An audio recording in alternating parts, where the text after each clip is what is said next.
மா ரிங்டோனுமா இவதான் வச்சு கொடுத்தா. பாங்கடி உள்ள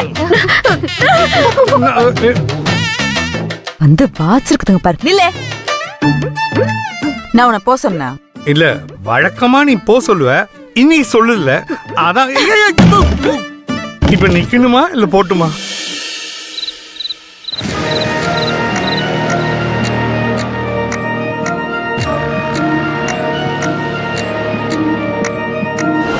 இன்னையோட முடிஞ்சதுடா எல்லாமே.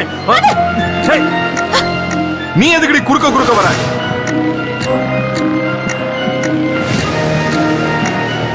இந்த வர்றா நம்ம வீட்டுல பிறந்த பையன் நம்ம குடும்பத்தை அசிங்கப்படுத்திட்டு அவமானப்படுத்திட்டு ஊரை விட்டு ஓடிட்டான். அவன் பண்ண தப்புக்கு இவங்களை பழி வாங்க துடிக்கிறியே, என்னடா பிரயோஜனம்?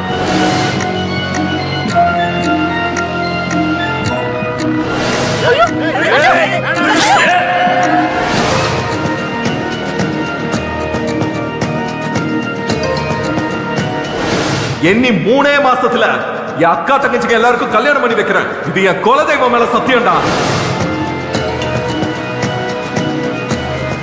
இப்ப வரைக்கும் தாத்தாக்கு அப்பா மேல இருக்கிற கோவம் கொஞ்சம் கூட குறையவே இல்ல. இந்த வீட்ல என்ன பிரச்சனை வந்தாலும் அத அப்பாவோடயே கொண்டு போய் கனெக்ட் பண்றாங்க. எல்லாத்துக்கும் அப்பா மேலேயே பழி போடுறாங்க.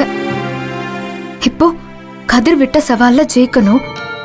ரோகிணி, ராகினி, ரூபினி 3 பேரோட கல்யாணமும் நல்லபடியா நடக்கணும். அதுல என்ன பிரச்சனை வந்தாலும் அதையும் அப்பா தலையில தான் தூக்கி வைப்பாங்க. பத்தாததுக்கு அந்த கலிவர்தனும் முரளியும் தாத்தா குடும்பத்தை பழி வாங்கணும்னு வெறி புடிச்ச மாதிரி அலையறாங்க. இதுல இந்த கதிர் வேற அந்த முரளி மூஞ்சில கீறி வச்சிருக்கான். நான் என் அம்மாக்கு கொடுத்த சத்தியத்தை காப்பாத்தணும். சீக்கிரமே அப்பாவை தாத்தா குடும்பத்துல சேர்த்து வைக்கணும். முதல்ல இங்க இருக்கிற பிரச்சனையெல்லாம் சரி பண்ணி அதுக்கப்புறம் நம்ம நினைச்சதெல்லாம் நடக்க வைக்கணும். அங்க என்ன நடக்குதுன்னு பாட்டிக்கு போன் பண்ணி பாக்கலாமா?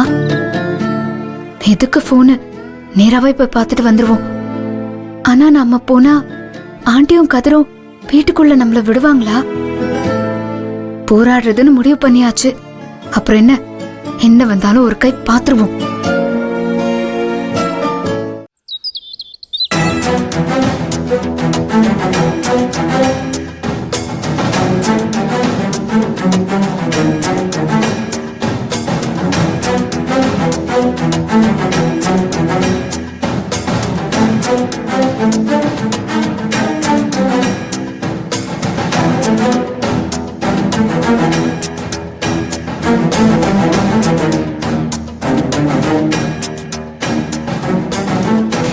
ஏப்பா கதிரு, எவ்வளவு நேரம் தான் இப்படி உட்கார்ந்து யோசிச்சுக்கிட்டு இருக்க போற? சட்டுப்பட்டு ஒரு முடிவுக்கு வாப்பா. ஏற்கனவே 6 மாசம் கால அவகாசம் இருந்துச்சு. ஆனா நீ 3 மாசத்துக்குள்ள உன் அக்கா தங்கச்சிகளுக்கு எல்லாம் கல்யாணம் பண்ணி வைக்கிறேன்னு அந்த கலிவர்தன் கிட்ட சவால் விட்டுட்டு வந்துட்ட. எப்படிப்பா? ஆமா கதிரு, நீ நிதானமா யோசிச்சு பார்த்து சொல்லிருக்கலாம். எப்படி 3 மாசத்துல 3 கல்யாணத்தை பண்றது? சொல்லுங்க மாமா, எப்படி நடத்துறது? அக்கா நீங்க சொல்லுங்க. நீ அத பத்தி உனக்கு என்ன அக்கறை? 3 மாசம் 3 வருஷம் 30 வருஷம் 3 ஜென்மமே ஆனாலும் உன் பொண்ணுங்களுக்கு நீ கல்யாணம் பண்ணி வைக்க மாட்டேன். அதுக்கு தான் உனக்கு துப்பு இல்லையே. அப்புறம் என்ன உனக்கு கவலை? என் பிள்ளைய நம்பிதான் அதுங்க இருக்குதுங்க. அவன் தான் அதுங்களுக்கு ஒரு நல்ல வழியை காமிக்கணும். மா, அந்த கலிவர்தன் கிட்ட நான் சவால் விட்டதை பத்தி எதுவும் யோசிக்கல.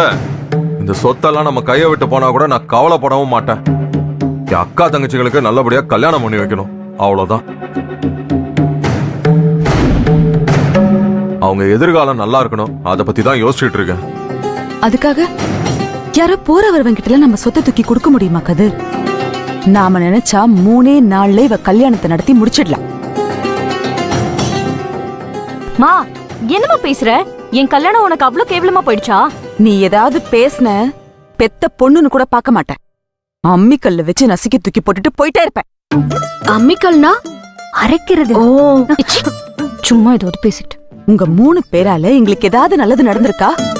கல்யாண பேச்சை எடுத்தாலே கண்டிஷன் போடுறேன், கஷாயம் போடுறேன்னு எங்களுக்கு தலைவலியை தான் நடி கொடுக்குறீங்க. கதிர், இவங்க கிட்ட பேசி எந்த பிரயோஜனமும் இல்ல. நீ மாப்பிள்ளைய பாரு, அதுக்கப்புறம் யாராவது பேசட்டும், நம்ம பாத்துக்கலாம். மா இதெல்லாம் அராஜகமா இருக்கு. ஆமாடி, வீட்டுக்கு பொண்ணு பார்க்க வந்த மாப்பிள்ளைய பாழங்கணத்துல புடிச்சு தள்ளுறது நல்ல விஷயம். உங்களுக்கு நல்லபடியா கல்யாணம் பண்ணி வச்சு அனுப்பலாம்னு நினைக்கிறோம் பாரு, அது உங்களுக்கு அராஜகம் இல்ல? அப்ப எங்களுக்குன்னு எந்த எதிர்பார்ப்புமே இருக்க கூடாதா? அதுக்கெல்லாம் உங்களுக்கு கொடுத்த டைம் முடிஞ்சு போச்சு. இதுக்கப்புறம் ஒன்னும் பேசாம நாங்க சொல்றத மட்டும் செய்யுங்க. நீங்க யாரு வேணாலும் மாப்பிளைய வர சொல்லுங்க. ஆனா வரவன் என் கண்டிஷனுக்குலாம் ஒத்துக்கணும். அவ்வளவுதான். நீ திரும்ப திரும்ப என் பொறுமைய சோதிக்காத, அவ்வளவுதான் சொல்லிட்டேன். என்ன பாக்குற கதிர்? இவங்க கிட்ட எதுக்கு வீணா பேசிக்கிட்டு? நீ மாப்பிளைய பார்க்க ஆரம்பி, அதுக்கப்புறம் என்ன நடந்தாலும் நான் பேசிக்கிறேன். எதுக்குடி புதுசா மாப்பிளைய தேடுறீங்க? அதான் நேத்து வந்து பாத்துட்டு போனவர் இருக்காரே,